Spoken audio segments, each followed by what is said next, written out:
된 겁니다. 그래서 하나님을 잘 몰라요. 그러니까 제가 들어오기 전에는 하나님과 같이 동행을 했던 적이 있었거든요. 근데 죄 때문에 하나님을 멀리 하다 보니까 하나님이 누구지? 이렇게 돼버리는 거예요. 그리고 또 아예 그냥 이제 하나님 존재 자체를 이제 부인하는 일이 돼버린 거죠. 그래서 이 문제를 해결하기 위해서 하나님께서 아들 예수를 보내주셨습니다. 예수님이 이 땅에 오신 이유는 여러분 그저 그냥 우리가 그냥 1년에 한 번씩 지내는 행사라고 생각하면 정말 여러분 회개 기도 많이 하셔야 돼요. 죄 문제 해결하러 오신 거거든요. 죄 문제를 해결해야 다시 아까 영상 본 것처럼 예수님의 그 고난이 우리에게 의미로 오게 되는 거고 또 하나님의 백성이 되는 겁니다. 그래서 이제 이번 주 고난 주간인데 1년에 단 한 번만이라도 주님이 이 땅에 오셔서 죽은 이유가 뭘까? 나하고 무슨 상관이 있을까? 여러분 잠깐 또 말씀을 드리면 2000년 전, 2020여 년 전에 예수님께서 죽으시고 부활하셨던 그 일이 도대체 나하고 무슨 상관이냐 하는 거죠. 그리고 앞으로 그 예수님 때문에 이루어질 일들이 나하고 또 무슨 관련이 있을까라고 하는 생각들을 가지실 겁니다. 그런데 분명한 것은 여러분들이 믿음 하나만 있으면 주님도 이 산을 명해서 산을 옮긴다고 하셨잖아요. 앞으로 여러분의 미래가 그 여러분 믿음대로 이루어지는 결과가 낳게 된다는 거죠. 믿으셔요, 이 말씀을? 여러분이 지금 믿은 것만큼 내 미래가 결정된다니까요. 조그만한 믿음, 의심 하나가 물결을 일으킨다고 했잖아요. 그리고 이루지 못한다고 했잖아요.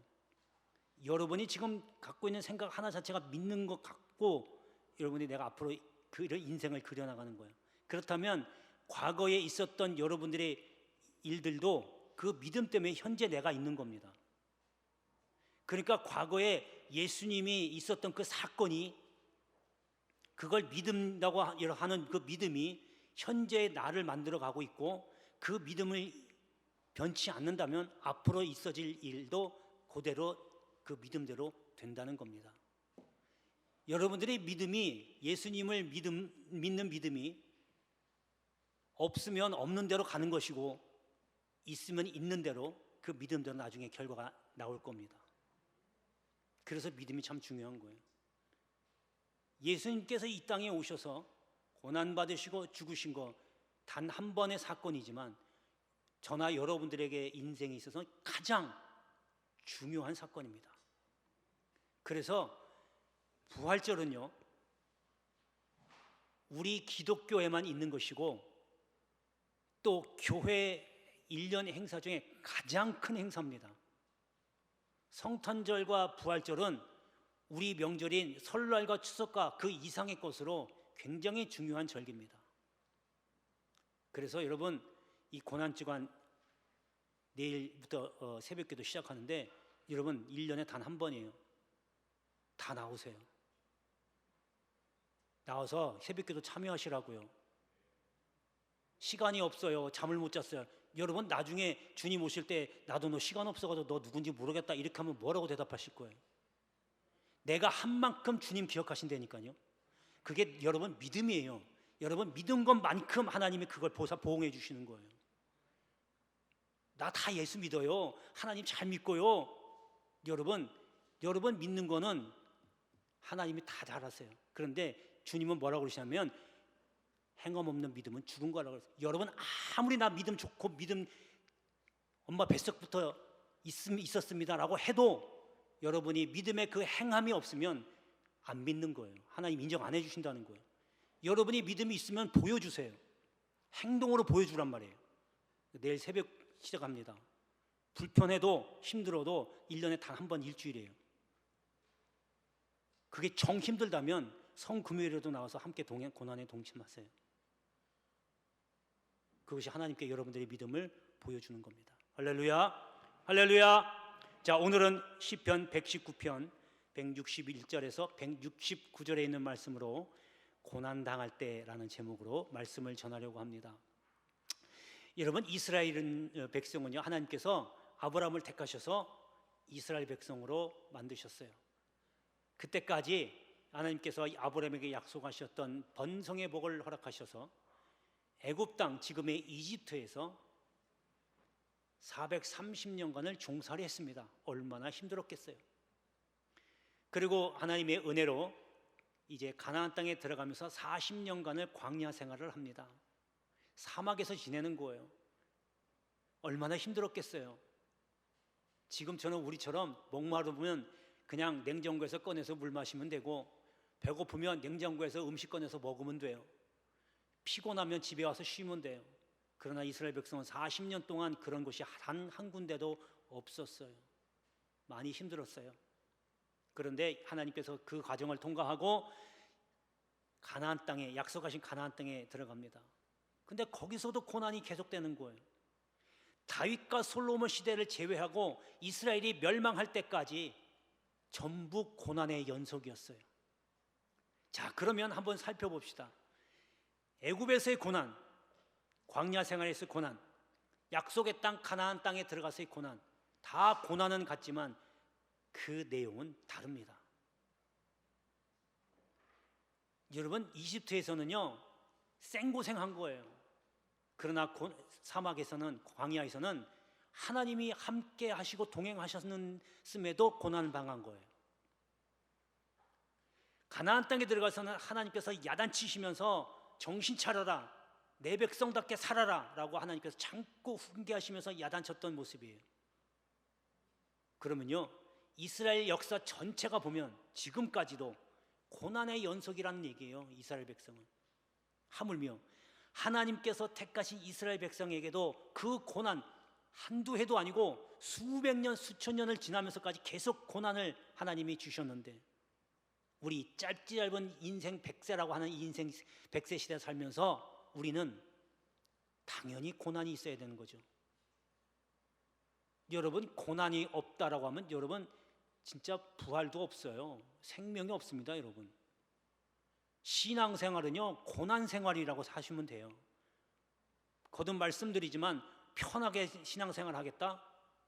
그냥 주일나면 왔다 갔다 하고, 그냥 생각나면 오고, 생각나면 찬송하고, 하고 싶을 때 성경 읽고 그렇게 편하게 하겠다? 여러분, 영혼 다 죽습니다. 편하게 신앙생활하면 여러분 육신은 평안할지 모르지만 내 영혼은 죽어갑니다. 영혼이 죽는다는 얘기는 뭐예요? 하나님과 멀어지는 거예요. 이미 예수님 오셔서 십자가의 고난을 당하시고 부활하시고 다 구원의 길을 닦아 놓으셨는데 여러분 스스로 차버리는 거예요. 그래서 고난은 내게 유익이라 그겁니다. 고난이 있어야 내가 생명을 얻게 되고, 고난이 있어야 내가 하나님의 백성이 되는 겁니다. 쉽게 신앙생활을 하려고 생각하지 마십시오.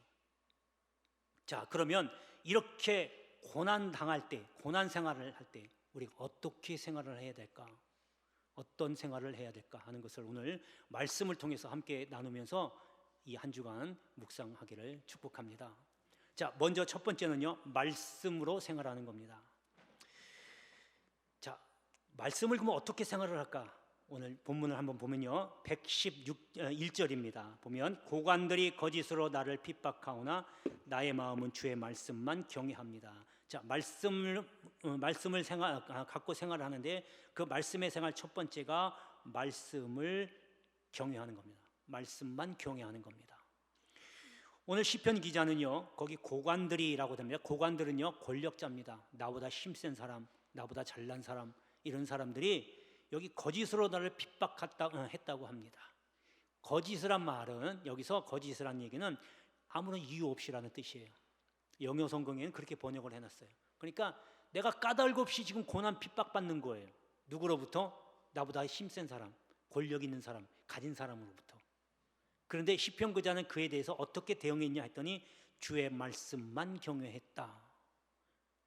경외라는 것은요, 공경하고 두려워하는 겁니다. 하나님 말씀을 읽을 때 그냥 소설처럼 읽지 마시고 이 말씀이 내 눈앞에서 펼쳐진다고, 그대로 이루어진다고 생각해 보십시오. 여러분이 믿는다면 여러분 이 말씀대로 그대로 이루어지는 거 눈앞에 나타나게 됩니다. 그렇게 보면 하나님 말씀이 복에 대한 말씀도 많지만요, 저주에 대한 말씀도 굉장히 많아요. 심판에 대한 말씀. 신명기 28장에는요 축복과 저주에 대한 말씀이 동시에 나오는데 하필 저주에 대한 이야기가 더 많습니다. 하나님은 우리의 마음을 아시고 자꾸 악한 길로 빠지기 쉬우니까 그거에 대한 심판에 대한 내용을 더 많이 쓰신 거예요. 그래서 시편 기자는 그렇게 내가 까닭없이 지금 핍박을 받고 있는 그 고난 중에 주의 말씀만 경외합니다. 주의 말씀을 바라봅니다. 그러면서 말씀으로 생활한 겁니다. 자, 두 번째 말씀의 생활은요, 말씀을 즐거워한 겁니다. 자, 162절 그 다음 절에 보니까 사람이 많은 탈취물을 얻은 것처럼 나는 주의 말씀을 즐거워합니다. 즐거워한답니다. 여기 즐거워하다는 얘기를요 잘 들으셔야 돼요.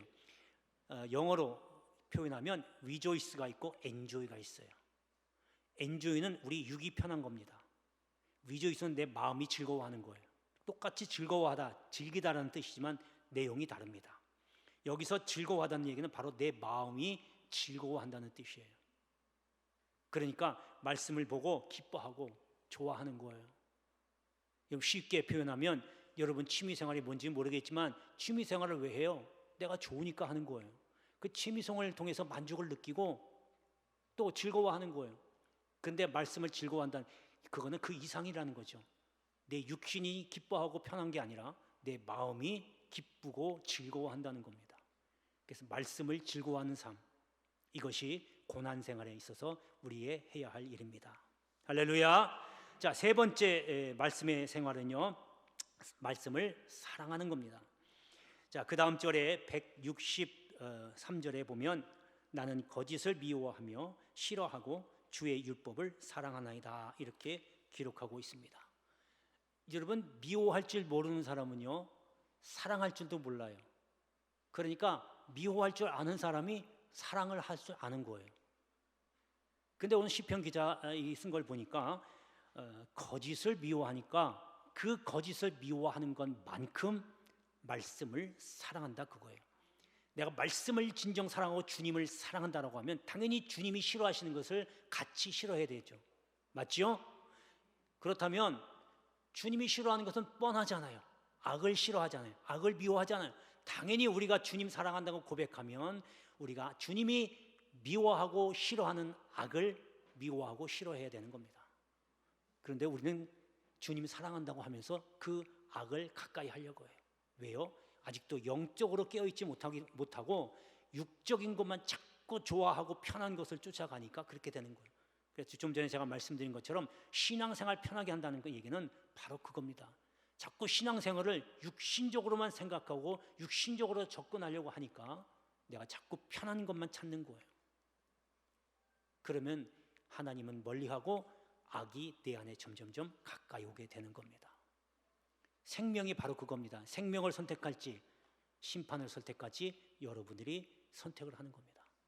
여러분, 이 고난의 때에 이제 고난 주간 지내면서 말씀에 가까이 하고 말씀 중심 생활로 이어지기를 주의 이름으로 축원합니다. 자, 두 번째 고난 당할 때의 생활은요, 찬양으로 하는 생활입니다. 자, 164절에 보면 주의 의로운 규례들로 말미암아 내가 하루 7번씩 주를 찬양하나이다, 이렇게 하고 있습니다. 여러분, 시편 기자는요 찬양을 하는데 하루만 하는 게 아니라 지금 7번씩, 하루에 7번씩 하는데 그것도 계속 한다는 거예요. 지금 찬양하나이다 라고 하는 그 용법이 그렇게 계속적인 용법으로 사용된 거거든요. 그러니까 오늘 하루 7번만 찬양으로 끝나는 게 아니라 계속 이어진다는 거예요. 왜 그렇게 찬양을 할까 했더니 앞부분에 뭐라고 하냐면 규례들이, 주의 규례, 율법이 의롭다는 거예요. 주의 말씀이 의롭다는 거예요. 의롭다는 얘기는 뭐예요? 옳다는 거죠. 여러분, 세상에 법을 만든 이유가 뭐예요? 우리가 자동차 사고 나도 네가 잘못했어 내가 잘못했어 막 따지잖아요. 그러면 누가 잘했는지 잘못을 따지려면 어떻게 해요? 소송 들어가거든요. 소송에서 누가 판결해요? 판사가 판결하거든요. 왜요? 잘잘못을 구분할 수 없으니까. 네가 말한 것도 옳고 내가 말한 것도 옳아. 그러니까 잘잘못을 누구한테 가냐? 판사에게 가는 거예요. 여러분, 하나님의 말씀은요, 세상법 그 이상입니다. 그래서 하나님의 말씀을 제대로 알면요, 여기에 세상 모든 문제가 해결하는 방법이 다 담겨져 있어요. 도대체 어려워서 무슨 말씀인지 모르겠는데요, 말씀을 깊이 묵상해 보세요. 기도하시면서 하나님 말씀을 신묘막측해서요, 사람마다 다 그 생활들이 다르고 환경들이 다른데 어찌면 그 말씀 하나 갖고 각 사람에게 전달해 주는 그 해결 방법이요, 어떻게 그렇게 다른지. 근데 그게 또 해결이 돼요. 할렐루야. 이게 말씀의 능력이에요. 소송까지 안 가도, 세상법으로 안 가도 하나님의 말씀대로만 지켜 행하면 문제될 게 없어요.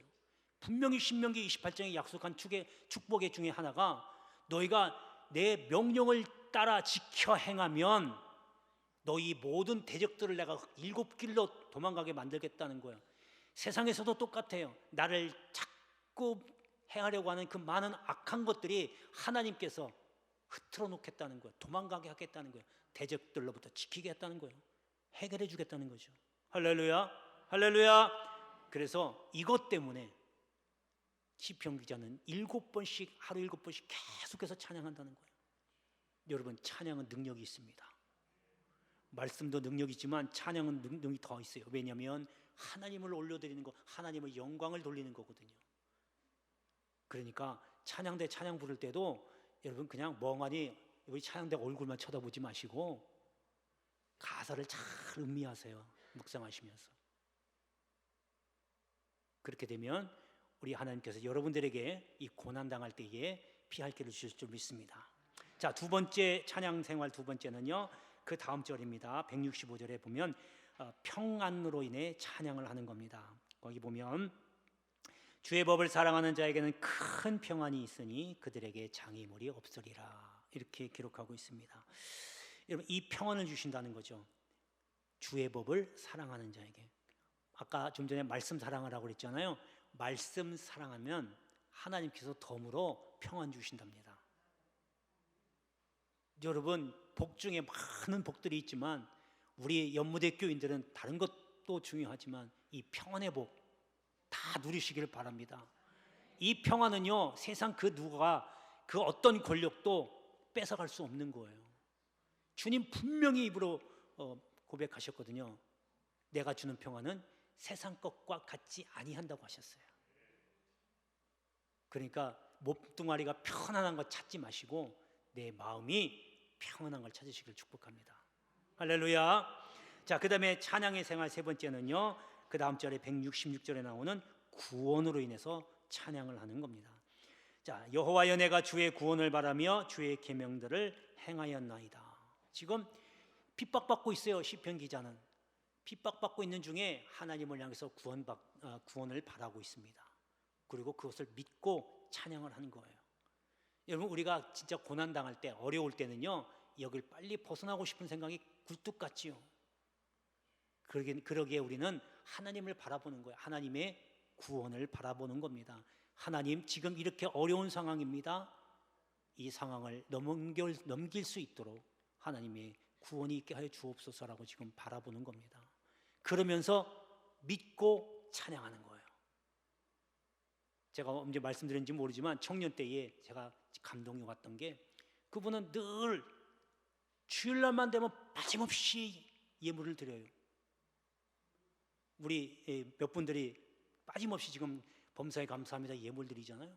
그런 식으로 예물 드리는데 거기에 뭐라고 덧붙이냐면, 그 기도 제목을 쓰시고 그렇게 이루어질 줄 믿고 감사드립니다. 아직 되지도 않았는데 이루어질 줄 믿고 감사합니다라고 꼬박꼬박 매주 쓰시더라고요. 그래서 제가 청년 때 그 모습을 보고 감명을 받았어요. 야, 아직 이루어지지도 않았는데 이미 이루어진 것처럼 믿고 감사하시는구나. 그분이 권사님이시거든요. 여러분, 이게 바로 우리가 찬양해야 할 이유입니다. 앞으로 이루어지지는 않았지만 하나님께서 이루어지실 걸 믿고, 이루어질 걸 믿고 감사하며 찬양하는 것, 이것이 어려울 때에, 고난당할 때에 우리 성도가 해야 할 생활입니다. 할렐루야. 자, 마지막 세 번째, 고난당할 때 해야 할 생활은 믿음의 생활입니다. 자, 167절 보면 내 영혼이 주의 증거들을 지켜 싸우며 내가 이를 지극히 사랑합니다. 그러니까 믿는다는 건요, 우리 약속을 믿어야 되는 겁니다. 거기 보면 주의 증거 나왔잖아요. 이 증거가 바로 하나님의 약속의 말씀입니다. 언약이에요. 하나님은 반드시, 하나님께서 말씀하신 것은 반드시 이루십니다. 그리고 그 약속을 반드시 지키십니다. 지금까지 다 이루셨고 앞으로 이제 주님 오실 그날만 그 약속에 하신 말씀만 남겨놨어요. 창세기부터 지금까지 쭉 하나님께서 약속하신 말씀을 지켜내신 것을 보면 앞으로 주님 다시 오실 것이고 그날에 의로운 자들에게 영생, 생명을 주실 것을 저희들은 믿고 있는 겁니다. 할렐루야. 주의 약속을 믿는 믿음의 생활. 그 다음에 두 번째는요, 행함에 있는 믿음입니다. 자, 그 다음 절에 168절에 보면 내가 주의 법도들과 증거들, 말씀드립니다. 말씀을 지켜 싸우니 나의 모든 행위가 주 앞에 있다 그럽니다. 여러분, 중요한 거는요, 주님 앞이라는 거예요. 하나님 앞에서 한다는 거예요. 행함 없는 믿음은 죽은 것이라고 했잖아요. 그래서 하나님 앞에서 내가 이렇습니다, 하나님 주님 사랑합니다, 하나님 주님 믿습니다라고 하는 것을 보여드리는 것, 이것이 행함의 믿음, 행위의 믿음인 겁니다. 우리가 믿음 생활을 입으로만 하는 것도 중요하지만 더 중요한 건 하나님 앞에 나의 믿음을 보여주는 것, 이것이 고난당할 때 행하는 생활입니다. 자, 마지막 세 번째는요, 기도하는 믿음입니다. 자, 시편 기자는 마지막에 뭐라고 하면서 마치냐면 여호와의 나의 부르짖음이 기도입니다. 기도로 마치는데 주의 말씀대로 나를 깨닫게 하소서. 주의 말씀을 깨닫게 해달라고 기도하면서 마무리가 됩니다. 여러분, 말씀을 깨닫는 게 은혜입니다. 말씀을 먼저 깨달아야 이 깨달은 은혜를 많은 사람들에게 전해주죠. 제가 거듭 말씀드리지만 실천 없는 행함은 순종이 아닙니다. 실천 없는 순종은 순종이 아닙니다. 은혜도 마찬가지예요. 은혜도 행함이 없는 은혜는, 전하지 않는 은혜는 은혜가 아닙니다. 깨닫기만 한다고 내 머릿속에 저장한다고 그게 은혜가 되는 게 아니에요. 마찬가지로 행함 없는 믿음은 죽은 것입니다. 그래서 우리 주님 앞에 기도하는 믿음, 이렇게 어려울 때 주님 매달리고 면서 주님의 은혜만, 주님의 능력만 바라보면서 지내는 이런 기도하는 믿음을 가지고 고난을 이겨내시기를 주의 이름으로 축복합니다. 기도하겠습니다. 은혜로우신 아버지 하나님, 감사합니다. 고난 당할